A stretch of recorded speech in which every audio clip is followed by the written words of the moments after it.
Okay guys, welcome back to my channel. आज देखेंगे अबू सुफियान किस तरह काफिला उनका लूटा था, किस तरह अबू जहल की पूरी हिस्ट्री है।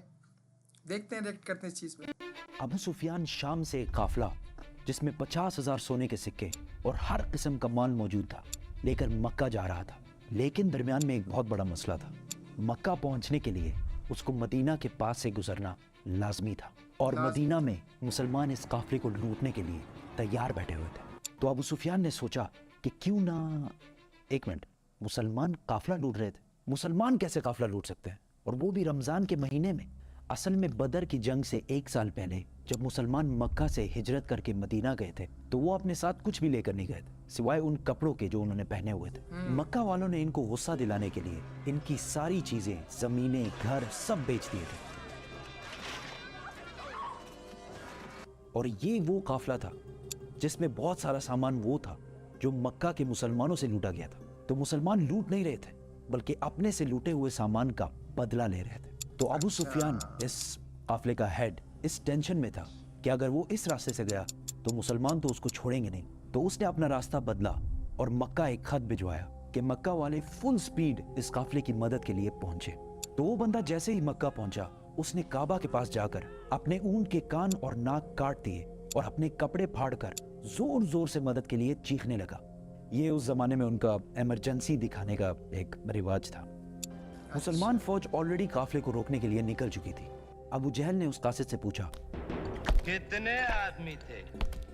उस कासिद ने कहा ऑलमोस्ट कोई 313 लोग होंगे। अबू जहल ने कहा हम 1000 लोग लेके जाएंगे। फिर उसने पूछा कितने घोड़े हैं, तो उस बंदे ने कहा ऑलमोस्ट कोई 2 घोड़े होंगे। अबू जहल ने कहा हम 100 घोड़े लेके जाएंगे। फिर उसने पूछा मुसलमानों की फौज में ऊंट कितने हैं, उसने कहा कोई 70 कैमल्स होंगे। We'll bring 170. अबू सुफियान का काफिला मेन रोड को छोड़कर किसी और रास्ते से निकला और मुसलमानों की फौज से बचकर भाग गया। तो अब लड़ाई करने की कोई जरूरत नहीं थी क्योंकि काफिला तो बच गया। The caravan is safe. So there is no need to fight. Not fight? लेकिन अबू जहल ने कहा कि अब अगर काफिला बच भी जाए हम इन मुसलमानों को नहीं छोड़ेंगे क्योंकि इनके एक एक बंदे को मारने के लिए हमारे पास 3 लोग मौजूद हैं। We finish them tomorrow. We fight. Mohammad सल्लल्लाहु अलैहि वसल्लम ने अपनी फौज को बदर के पहले कुएं के पास जाकर पड़ाव डालने का हुक्म दिया।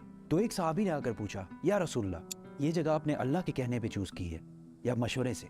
तो आप सल्लल्लाहु अलैहि वसल्लम ने कहा कि ये तो हमने मशवरे से चूज की है। तो उसने कहा कि अगर हम आगे जाकर पड़ाव डालें तो वहाँ पानी भी ज्यादा है और हम दुश्मनों को इन कुओं पर कब्जा करने से भी रोक सकेंगे। आप सल्लल्लाहु अलैहि वसल्लम को इसका मशवरा बहुत पसंद आया और पूरी फौज आधी रात को इस जगह से इस जगह पर मूव हुई। दूसरे दिन अबू जहल की फौज जब सामने आई तो वो मुसलमानों से 3 गुना बड़ी थी। Utba, a very rich मक्कन businessman, अपने भाई और बेटे के साथ सामने आया और मुसलमानों को चैलेंज किया कि कोई है जो हमसे आकर लड़ाई कर सके। मदीना के 3 अंसार इनसे लड़ने के लिए सामने आए। तो उतबा ने कहा, ये कौन है? हमें अपने भाइयों के सर काटने हैं जिन्होंने अपने बाप दादाओं के रिलीजन से बगावत की है। हजरत हमजा, हजरत उबैदा और 24 ईयर ओल्ड अली हजरत अली रज़ियल्लाहु ताला अन्हु सामने आए और लड़ाई शुरू हुई। हजरत उबैदा जख्मी हुए लेकिन उतबा, उसका भाई और उसका बेटा तीनों मारे गए। उतबा का बेटा हुज़ैफा जो कि मुसलमानों की फौज में था, उसके सामने ही उसके बाप, भाई और चाचा को मार दिया गया लेकिन वो मुसलमानों की फौज में ही रहा। मुसलमानों को पता था कि दुश्मन के मुकाबले में उनकी फौज बहुत छोटी है, तो उन्होंने डिफेंसिव स्ट्रेटजी इख्तियार की कि यार हम तो अपनी जगह से नहीं लेंगे, तुम लोग आके हमला करो। इसी के साथ अबू जहल ने फुल फ्लेज हमले का हुक्म दिया क्योंकि उसका ख्याल था कि 2 मिनट का काम है, बस खत्म करके निकलते हैं यहाँ से। लेकिन ऐसा नहीं हुआ। आहिस्ता आहिस्ता हर एक मुसलमान के बदले 5 काफिर मरने लगे। काफिरों की फौज पीछे हटी और टेंशन में पड़ गई कि यार ये हम इनसे 3 गुना ज्यादा हैं और हम इनको इनकी जगह से भी नहीं ला पा रहे। मीनवाइल मुसलमानों ने अपनी सफों को बदला और फ्रेश लोगों को सामने लाकर खड़ा कर दिया। अबू जहल ने दोबारा फुल फ्लेज हमले का हुक्म दिया लेकिन फिर वही हुआ और काफिर फौज पीछे हटने लगी। लेकिन इस बार मुसलमानों ने इन पर हमला कर दिया और काफिरों की फौज बदर को छोड़कर हर तरफ भागने लगी। अबू जहल मारा गया। मक्का में सारे जीत की खबर का इंतजार कर रहे थे, क्योंकि पिछले 60 साल में मक्का के कुरैश को कोई बड़ी शिकस्त नहीं हुई थी और ऑलमोस्ट 65 साल पहले इन्होंने अब्रहा के 60,000 फौज को भी हराया था और इसकी वजह से पूरा अरब कुरैश को अपना लीडर मानता था। लेकिन अब मक्का के कुरैश सिर्फ 313 लोगों से हार गए थे। पहले जो लोग जंग से भागकर मक्का पहुंचे तो उन पर किसी ने यकीन ही नहीं किया कि ऐसा हो ही नहीं सकता कि हम जंग हार गए हों।